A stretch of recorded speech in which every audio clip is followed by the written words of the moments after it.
Print పైకి ఉండాలి, acrylic sheet కిందకు ఉండాలండి. Okay, hi friends. రానున్న రోజుల్లో వుడెన్ ఫ్రేమ్ని రీప్లేస్ చేస్తూ ఒక కొత్త రకం ఫోటో ఫ్రేమ్ అయితే మార్కెట్లో అవైలబుల్ ఉంది. అదే acrylic wall mount photo frame అండి. వీటి వల్ల బెనిఫిట్స్ ఏమరా అంటే మనం గోడలకు మేకులు కొట్టాల్సిన అవసరం అయితే ఉంది. అలాగే ఇది వాటర్ అండ్ డస్ట్ ప్రూఫ్తో. ఈ వీడియోలో వీటికి కావాల్సిన ఎక్విప్మెంట్ అలాగే వీటి యొక్క ప్రింటింగ్ ప్రాసెస్ చూసేద్దాం.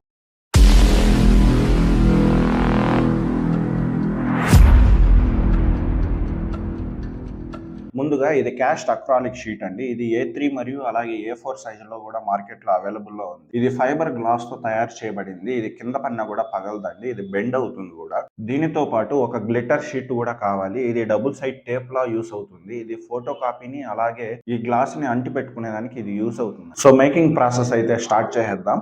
ముందుగా అక్రాలిక్ షీట్ ఏ సైజ్ అయితే ఉందో అంతే సైజుకి ఒక ఫోటో కాపీ అయితే ప్రింట్ వేసుకోవాలి. ఇది cold lamination machine. Acrylic frame making కి ఇది మస్ట్ అండ్ షుడ్ అండి. ముందుగా వన్ సైడ్ ఉన్న స్టిక్కర్ ని రిమూవ్ చేసుకోవాలి. ఇలా రిమూవ్ చేసేటప్పుడు ఇక్కడ ఫింగర్స్ మాత్రం పెట్టకండి, ఎడ్జెస్ లో కావాలంటే పెట్టుకోండి. ఇది డబుల్ సైడ్ స్టిక్కర్ తో వస్తుందండి. వెంటనే రెండు సైడ్ లో రిమూవ్ చేయకూడదు, ఒక సైడ్ మాత్రమే రిమూవ్ చేయాలి ఫస్ట్. తర్వాత ఈ గ్లిటర్ షీట్ కూడా డబుల్ సైడ్ స్టిక్కర్ ఉంటుంది. వన్ సైడ్ మాత్రం రిమూవ్ చేసుకోండి.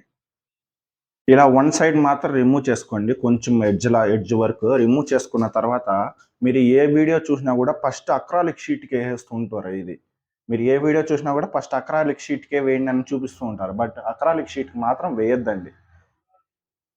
ఎందుకంటే ఇది చాలా పల్చగా ఉంటుంది. ఇది ఫస్ట్ ఎత్తానే అక్రాలిక్ షీట్కి వేసినామంటే ఇది మడతలు వచ్చే అవకాశం ఉందండి. అందుకని మనం ఫస్ట్ ఫోటో కాపీకి అయితే వేసుకుందాము. ఫోటో కాపీకి ఎందుకు ఫస్ట్ వేయమంటున్నానంటే దీనికి కొంచెం గేజ్ కావాలి కాబట్టి దీన్ని వేయమంటున్నాను. చూడండి, ప్రింట్ అయితే రెడీ అయిపోయింది. మీరు ఇక్కడ చూస్తున్నారుగా, జస్ట్ ఎడ్జ్ మాత్రమే నేను స్టిక్ చేశాను చేతితో. చూడండి, ఇలా అయితే వన్ సైడ్ స్టిక్ చేసుకోవాలి. స్టిక్ చేసుకున్న తర్వాత ఇలా ఒక ప్లైవుడ్ షీట్కి నీట్గా అతికిచ్చేయండి. ఎక్కడ మడతలు లేకుండా అతికియాలి. ఎడ్జెస్ అతికిచ్చిన తర్వాత ఇలా గ్లిటర్ షీట్ అయితే మీరు ఆపోజిట్లో వేసుకోండి. మనకి ఎడ్జ్ అయితే దొరుకుతుంది ఇక్కడ. దీన్ని లైట్గా మిల్లింగ్గా పిల్ చేస్తూ లామినేషన్ మిషన్ని రోల్ చేయండి.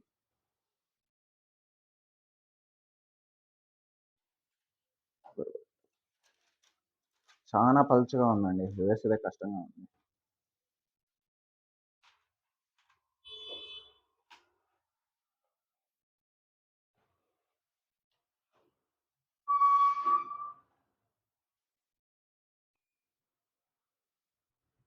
చాలా ఓపిక్గా చేయాలి ఇది. చూడండి కవర్ ఎంత పలుచగా ఉందో.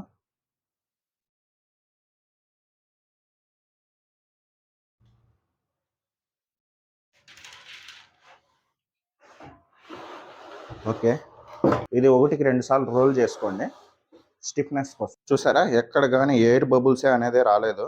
అందుకనే ఫస్ట్ ప్రింట్కి అయితే వేసుకోమన్నాను. ఎంత నీట్గా వచ్చింది చూడండి. మీరు క్రాస్గా కూడా చెక్ చేసుకోవచ్చు. ఎక్కడ మడతలు లేకుండా వచ్చింది. తర్వాత గ్లిటర్ షీట్కి ఉన్న ఆపోజిట్ సైడ్ స్టిక్కర్ని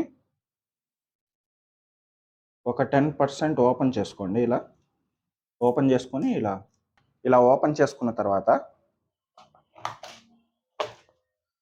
అక్రాలిక్ షీట్కి మనం ఎటువైపు అయితే స్టిక్కర్ని రిమూవ్ చేసామో అటువైపు అయితే ప్రింట్ని పెట్టండి.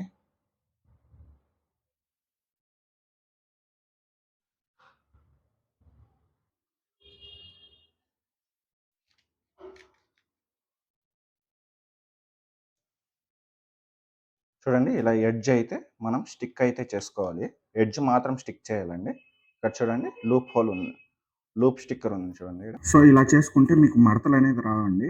బబుల్స్ వచ్చినా కూడా మనం ఏదో ఒక సొల్యూషన్ వెతకచ్చు. బట్ మడతలు వచ్చేస్తే మనకు ప్రింట్ ప్రోడక్ట్ మొత్తం వేస్ట్ అయిపోతుంది. ప్రింట్ పైకి ఉండాలి, అక్రాలిక్ షీట్ కిందకు ఉండాలండి.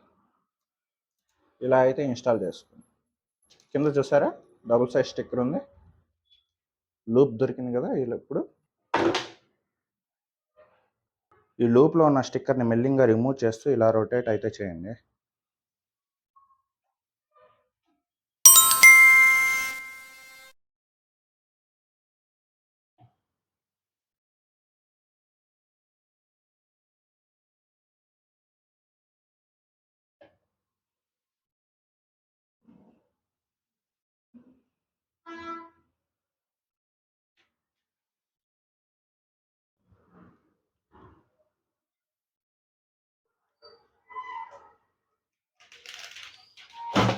ఇలా 1కి 2 సార్లు లామినేషన్ అయితే చేసుకోండి, ఎయిర్ బబుల్స్ రాకుండా.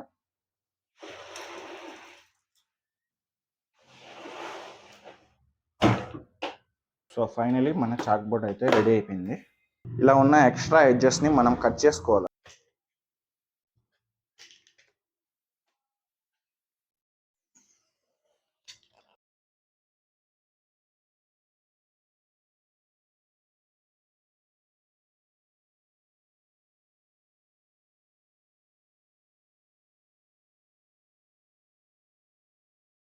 చూడండి, ఎక్స్ట్రా ఉన్న ప్రింట్ మాత్రం ఎడ్జ్ వరకు ఎగ్జాక్ట్గా కట్ చేసిన తర్వాత ఫైనల్ అవుట్పుట్ అయితే చూసేద్దాం. సో లామినేషన్ కంప్లీట్ అయిన తర్వాత డబుల్ సైడ్ టేప్ అనేది 4 పక్కల వేసుకోవాలి. వేసుకున్న తర్వాత ఫైనల్ అవుట్పుట్ అయితే చూసేద్దాం.